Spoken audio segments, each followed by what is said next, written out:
Doctor Bhimrao Ambedkar समिति के नेतृत्व में भव्य रैली उत्साह के साथ मनाई गई। भारत रत्न डॉक्टर भीमराव अंबेडकर की 135वीं जयंती। भारत रत्न डॉक्टर भीमराव अंबेडकर की 135वीं जयंती के अवसर पर भवानी मंडी शहर में भव्य और ऐतिहासिक आयोजन देखने को मिला। कार्यक्रम का सफल संचालन एवं नेतृत्व डॉक्टर भीमराव अंबेडकर समिति के अध्यक्ष मोहनलाल खटीक था। आयोजन समिति अध्यक्ष ओंकार लाल मेघवाल के मार्गदर्शन में हुआ, जिनके नेतृत्व में पूरे आयोजन को सुव्यवस्थित और भव्य रूप दिया गया। रामनगर क्षेत्र से निकली विशाल रैली में सैकड़ों की संख्या में लोगों ने भाग लिया और बाबा साहब के प्रति अपनी आस्था प्रकट की। रैली रामनगर से प्रारंभ होकर स्टेशन तिराहा, सिंधी मोहल्ला और सब्जी मंडी होते हुए मेला मैदान स्थित अम्बेडकर सर्किल पहुंचकर संपन्न हुई। रैली के दौरान शहर के विभिन्न चौराहों पर सामाजिक संगठनों द्वारा पुष्प वर्षा कर जोरदार स्वागत किया गया। पूरा शहर जय भीम के नारों से गूंज उठा और वातावरण पूरी तरह से श्रद्धा और उत्साह के साथ सराबोर नजर आया। मेला मैदान स्थित अम्बेडकर सर्किल पर पहुंचकर विभिन्न संस्थाओं ने बाबा साहब की प्रतिमा पर माल्यार्पण कर उन्हें श्रद्धांजलि अर्पित की। इससे पूर्व अम्बेडकर जी की प्रतिमा का विधिवत उद्घाटन भी किया गया, जो कार्यक्रम का मुख्य आकर्षण रहा। इस आयोजन में वाल्मीकि समाज, मेहर समाज, बागरी समाज, मेघवाल समाज, भीम आर्मी, आजाद समाज पार्टी, रजक समाज सहित अनेक संगठनों ने सक्रिय भागीदारी निभाई और जगह जगह स्वागत कार्यक्रम आयोजित किए गए। कार्यक्रम का संचालन मदन लाल वर्मा द्वारा किया गया। वहीं वीरेंद्र राणबा, कुलदीप सिंह खोकर, मंगल सिंह खरे और दीपक अखंड ने आयोजन की व्यवस्थाओं को संभालते हुए कार्यक्रम को सफल बनाने में महत्वपूर्ण भूमिका निभाई।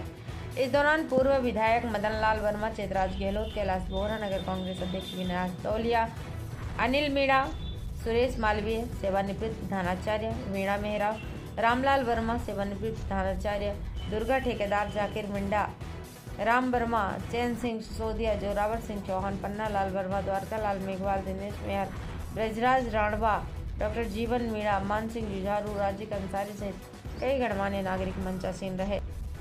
कार्यक्रम में वक्ताओं ने बाबा साहब के जीवन, संघर्ष, सामाजिक न्याय के लिए उनके योगदान और भारतीय संविधान के निर्माण में उनकी भूमिका को याद करते हुए उनके आदर्शों पर चलने का आह्वान किया। साथ ही सभी वक्ताओं द्वारा भवानी मंडी क्षेत्र में बाबा साहब की भव्य प्रतिमा स्थापित किए जाने पर हर्ष व्यक्त करते हुए समिति एवं शहरवासियों को बधाई दी गई। यह आयोजन न केवल एक जयंती समारोह रहा, बल्कि समाज को एकजुटता, समानता और जागरूकता का संदेश देने वाला प्रेरणादायक कार्यक्रम भी साबित हुआ। भवानी मंडी से वीपीएन न्यूज संवाददाता किशोर तंवर की रिपोर्ट। पहले मैं भारत रत्न बाबा साहब के चरणों में नमन करता हूँ, क्योंकि मंच इतना बड़ा है, एक एक नाम की वजह में एक साथ सभी अति सम्मानित मंच पे बैठे मेरे साथियों और सामने बैठे अति सम्मानित सभी हमारे भाइयों, क्योंकि अभी बाबा साहब की जयंती के बारे में, बाबा साहब के कार्यक्रम के बारे में हमारे सभी वक्ताओं ने पूरे विस्तार से आपको बताया। जो यहाँ पे नौजवान साथी बैठे, हमारे दलित भाई बैठे हैं, मैं थोड़ा सा इस बात में उनसे जानना चाहूंगा कि आजादी से पहले 1947 से पहले हमारी दलित समाज की क्या स्थिति थी। हमारे बड़े बूढ़े, हमारे बुजुर्ग, हमारे पूर्वज ये कहानियां सुनाया करते थे, जिन्होंने आजादी से पहले का दृश्य देखा। और आज क्या परिस्थिति है, ये परिस्थितियां क्यों बदली, किसके प्रयास से बदली, क्या उस समय का जो है क्या रहा होगा कि उस समय डॉक्टर बाबा साहब भीमराव जी अम्बेडकर को पूरे हिंदुस्तान के हमारे नेताओं ने मिलकर संविधान प्रारूप समिति का अध्यक्ष बनाया और उनके हाथ में यह कमान सौंपी। 1947 के बाद जब देश आजाद हुआ, सबने मिलकर तय किया कि इस भारत का संविधान कौन बनाएगा, क्योंकि आजादी से पहले इस देश में जब देश आजाद हुआ तो इतनी आदि जगह जगह टुकड़ों में भारत बटा हुआ था, रजवाड़ों में बटा हुआ था, अलग अलग क्षेत्र में भारत बटा हुआ था, और पूरे भारत को एक छत्र के नीचे लाना और उस संविधान को बनाना, जिस संविधान की आज हम सब जो है पालना कर रहे हैं, जिस संविधान में हम सब जी रहे हैं, हमें ये विचार करना होगा कि जो बाबा साहब ने जिस प्रकार से उस परिस्थिति में, उस कठिन परिस्थिति में, विकट परिस्थिति में अपनी पढ़ाई किस तरह से जारी की और पढ़ाई जारी करके किस तरीके से जो है उन्होंने हिंदुस्तान से लगा बाहर विदेश जाके पढ़ाई करी, और विदेश जाके पढ़ाई करने के बाद हिंदुस्तान में जो है एक ऐसा नेतृत्व दिया उन्होंने दलित समाज के लिए।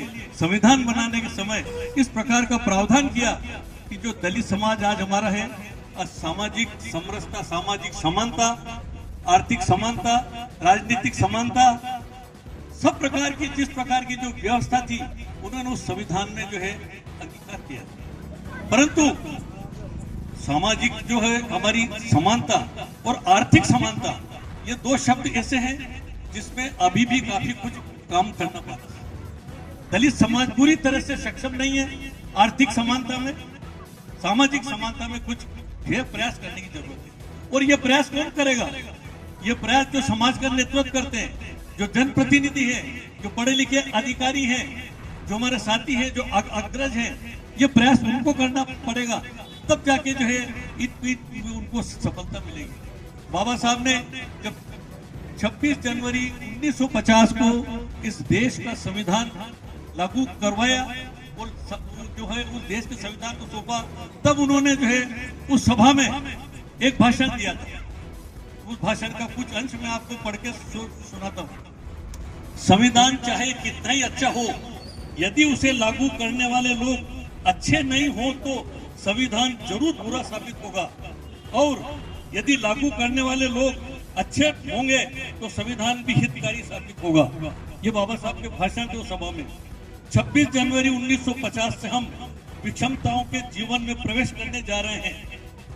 राजनीति में हमें समानता का हक होगा, लेकिन सामाजिक व आर्थिक जीवन से विषमता यानी असमानता बनी ही रहेगी। राजनीति में हम एक व्यक्ति, एक वोट और एक मूल्य को मान्यता देंगे, लेकिन हमारे सामाजिक और आर्थिक ढांचे के कारण हम सामाजिक और आर्थिक जीवन में एक वोट, एक मूल्य के सिद्धांत को नकारेंगे। आखिर कब तक हम सामाजिक और आर्थिक जीवन में समानता को अस्वीकार करते रहेंगे? यदि हम लंबे समय तक इसे नकारते रहेंगे तो हमें हमारे राजनीतिक लोकतंत्र को भी खतरे में डालेंगे। हमें इन विषमताओं को जितना जल्दी हो सके समाप्त कर देना चाहिए। यदि ऐसा नहीं किया गया तो जो लोग भेदभाव, शोषण व विषमताओं के बुरी तरह से शिकार हैं, वे राजनीतिक लोकतंत्र की उस व्यवस्था को ही जलाकर राख करेंगे, जिसे इस संविधान सभा में बड़ी कड़ी मेहनत से बनाया है।